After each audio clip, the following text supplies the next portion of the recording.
Hi guys! Welcome to my new vlog!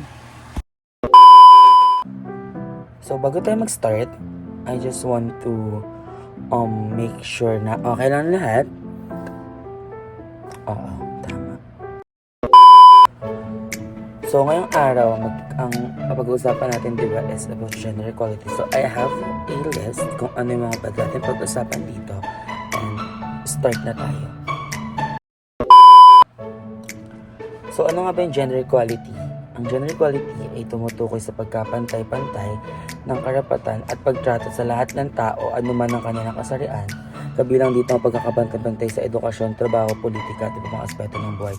So meaning ang gender equality ay tumutukoy sa fairness dito sa ating lipunan, and so far hindi siya ganun ka-acknowledge or ganun napapansin or nabibigyan ng pansin, since ayun, sobrang dami pa rin tao nang di-discriminate sa kung ano mang gender mo or ano man yung ina-express mo, kung ano yung gusto mo sa sarili mo, di ba? So, bakit nga ba natin kailangan pag-aralan yung gender equality?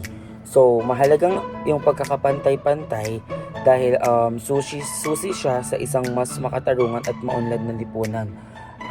So, andito yung mga ibang mga list kung bakit natin siya kailangan pag-aralan. So first is pantay na karapatan.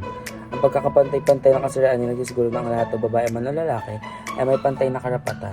So dito na siguro papasok yung pagpasa ng SOGI bill na nasa Congress ngayon na hindi pa rin siya mapasa. So I'm calling out all the senators out there na ipasa na yung SOGI bill. Okay? So next is yung pag-unlad ng economy natin. So, pagkakapantay-pantay ng kasarian ay nakatulong sa paglago ng ekonomiya. Kapag ang lahat ay may pantay-pantay na oportunidad, mas maraming talento at kakayahan ng maaaring magamit para sa pag-unlad ng bansa, diba? So, yun. Next one is pagbabawas ng diskriminasyon at karahasan. Ang pagkakapantay-pantay ng kasarian ay nakatulong sa pagbabawas ng diskriminasyon at karahasan laban sa kababaihan or anumang parte ng LGBTQ or lalaki man. So, ayun.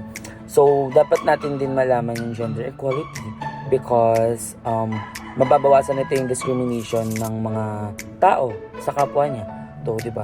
Sobrang halaga na mapag-aralan natin yung mga ganung bagay, di ba? Next one is mas malusog na komunidad. So, kapag na-feed natin yung knowledge ng bawat isa, mas magkakaroon tayo ng better community and better communication with each other. So, ayun, di ba? So, dapat pag-aralan natin yun. Next one is pagsulong ng karapatan at kapayapaan. So, yun. If magkaroon man tayo ng better community, so masusulong natin yung karapatan and katarungan ng mga bata or kung sino man yung mga tao na di-discriminate kapag alam na nila yung knowledge when it comes to the gender equality.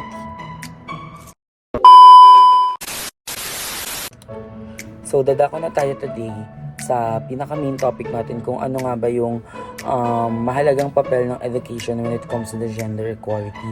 So, ang edukasyon ay mahalagang papel sa pagkakamit ng pagkapantay-pantay ng kasarian dahil alam naman natin na sa education talaga nagsisimula lahat, di ba? So, kapag knowledgeable or alam ng isang tao kung ano yung pinaka-concept ng isang bagay, mas maintindihan niya yon. So, ano nga ba yung mahalagang papel ng edukasyon? So, first is, ayun nga, nabibigyan niya ng pantay na oportunidad yung bawat isa. Next one is pagbabago ng mga stereotypes, like, kapag pink ba, babae lang, kapag blue ba, lalaki lang. So, hindi. So, kailangan natin i-break yung mga ganong stereotypes kasi any color, pwede gamitin siya ng ibang tao. So, third one is yung pagtuturo ng karapatan. Yun. And yung last one, ang pinakamahalaga is yung pag-promote ng critical thinking skills ng isang tao. Ang education ay pag ay dapat mag-promote ng critical na pag-iisip upang masuri ng mga mag-aaral ang mga issue ng pagkapantay-pantay ng kasarian yun. Diba? Dapat talaga may thinking skills and may knowledge and mataas yung critical thinking skills ng isang tao para maintindihan niya yung isang konsepto. So, ayun lang muna ngayon. Thank you guys.